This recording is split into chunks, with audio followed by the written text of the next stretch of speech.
Just think that there is a rumor, in the saying you started with was about it, that you can't be friends and have great passion. They can't? That you cannot. Yes. That's what Oscar Wilde was saying. He was saying, you can be enemies, you can worship, you can be at a distance, you can have these extreme emotions, but you can't also be friends. And that's where I disagree.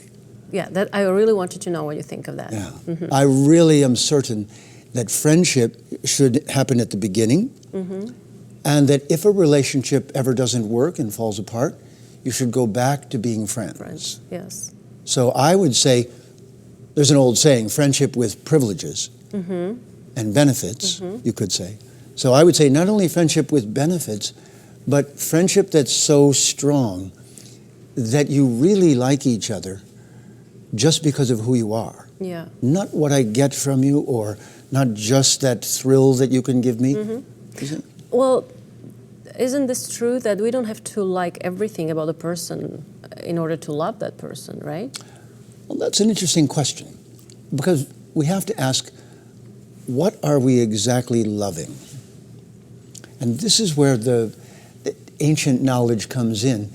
Their suggestion was that we see the consciousness in the person as a part of them that's timeless and immortal and beautiful, and that consciousness goes from body to body.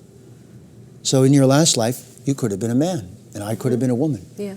So this means if I see you that way and you see me that way, you see, well, I see your vehicle is female and yours is male, but inside there I see a consciousness that might have had 100 lifetimes switching back and forth between male and female. So we're kind of playing a game. And since it's a game, it can still be fun, but it doesn't have to be so serious that we go to war. We also talked, before we sat down, very briefly about communication. It's my favorite topic. Is the relationship worth of anything if the communication is lacking? It's pretty difficult to maintain any kind of tension without communication. There's a great practice that the Pacific Melanesian, Polynesian people used to do. If two people thought they wanted to get married, they would put them on a desert island with a 2-week supply of food and 1 blanket. And they would come back in 2 weeks. And if they still wanted to get married, they could get married.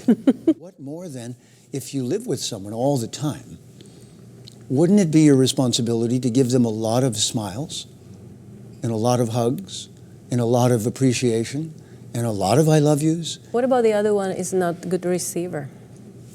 Well, I mean, a wrong relationship, if we don't right? have a good sender and receiver, this show will not reach everyone. So I would say this is part of the skills training, that we have to think, if I brought this person into my life to be special, then I have to learn how to treat them special. Even if I'm not feeling it, I have to do it, and then I'll feel it. Yes. We have to give before we get, right? That doesn't make sense? It helps us to overcome any gaps. And so my experience with people over many years is that what happens is life stress gets contagious. It gets inside their circle, and they start acting out their life stress with each other inside their relationship circle. And now it's no longer fun. And the fun that they used to have together is gone because they can't play, they can't laugh, they don't smile enough, they don't hug enough. Yeah, that's very interesting. Thank you very much for sharing the secret. I really like that. It's when you say it, it seems, makes sense. Why wouldn't I know that before, right? Well, it's the same way. It's such a simple, almost childlike thing, but maybe we become too adult. Maybe we forget to be childlike in our love. I've heard this before. Why are you not smiling? Why don't you smile? And their response was, did you say anything funny? Like they don't understand why I should be smiling. Yes. Well, that was funny in itself. That's a good joke. You mean I didn't tell a good joke? I was there when I heard that conversation. Well, I think it also, you should wake up in the morning and look over, just as a practice. If somebody's daring enough to sleep with you, you should wake up in the morning, look across the pillow and say, I'm so lucky to be here with you. Trouble to wake up, It should be the first thing you say, not, oh, you again. You ever heard of the 9 faces of Eve? Yeah. Yeah. So this means that every woman has 9 distinct personalities that she switches back and forth from. Little girl, Okay. sexy lady, wise woman, mother, Okay. so on.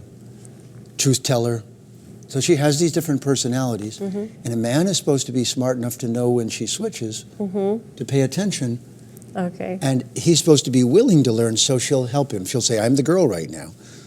Don't try to take me to the bedroom when I'm the girl. Hold me and protect me when I'm the girl. I'll tell you when to take me to the bedroom, and right now I'm your mother, and listen up. You need to clean the house. And how many men notice these faces? The ones I've been teaching. So why don't we The join ones with a up? good mother. There's one part that I noticed that's it's lacking in relationships, and it's trust. Not all of them, but it's been issues in a lot of relationships. So now, if one gets hurt, that can leave pretty significant trace. Does it have to remain? You know, Mia, that's perhaps one of the most important questions in a relationship. There's 2 parts to it. One, my recommendation to people is do not talk about your primary partner with other people. Of course, yeah. Because it takes away from the intimacy and the trust. So if you're going to have someone else to talk to, have an agreed upon counselor that you go talk to, so it's confidential. Because otherwise, your relationship starts to be the hairdresser knows, and this person knows, and that person knows. And it's hard to trust when there's a team of 20 people working on a relationship, and you don't know and you're 19 hearing of them. feedback from everybody else, From different everyone. one. Yeah. Not so useful. Yeah. So that hurts trust. Yes. So the couple has to believe in trust and make it be a part of the relationship, and they have to make a boundary. The next thing is we have to learn how to erase hurts quickly and not hold on to them for a very long period of time. Well, they say that we shouldn't be digging or living in the past, but past predicts future. Well, sometimes, but sometimes remembering the past relentlessly prevents the future from happening. Okay. Yeah. There's 2 sides. So yes, the statistical part is maybe it'll happen again. But if I don't allow that to go away, then what happens is the person I'm closest to has less and less hope Chances of growing to in the succeed future. with me. Yeah. Because now we're holding on to the past them. Some people talk about what happened 20 years ago. A lot of people decide to remain and live and remain in toxic relationship because of what? Fear. Really? Partly. Fear to leave or to be because alone or to try something else? It's probably all the above. Yeah. Fear is pretty widespread. But I wanted to go back to this erasing because I think it's because they have a hopelessness that they'll be any better at relationship wherever they go. And they may be right. Yeah. So people probably stay in toxic relationships because they believe that the toxicity is in them and they would take it with them. Oh. So a simple answer to this is to get training. We do get more training to drive a car than we do to be in relationship. Jeffrey, I wish I can have another 2 hours to sit down with you and talk. I could like to learn. This should be a teaser, actually. You can meet Jeffrey.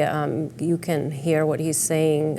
Can get sometimes complex, but it's very challenging to listen to this. JEFFREYARMSTRONG.com. I'd like to thank you very much, Jeffrey. You know this routine so well. This is 7th cup. Do you know that?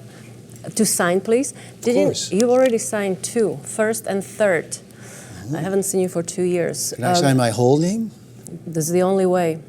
Okay. Thank you again for watching us today via Mia, and I will see you again next time.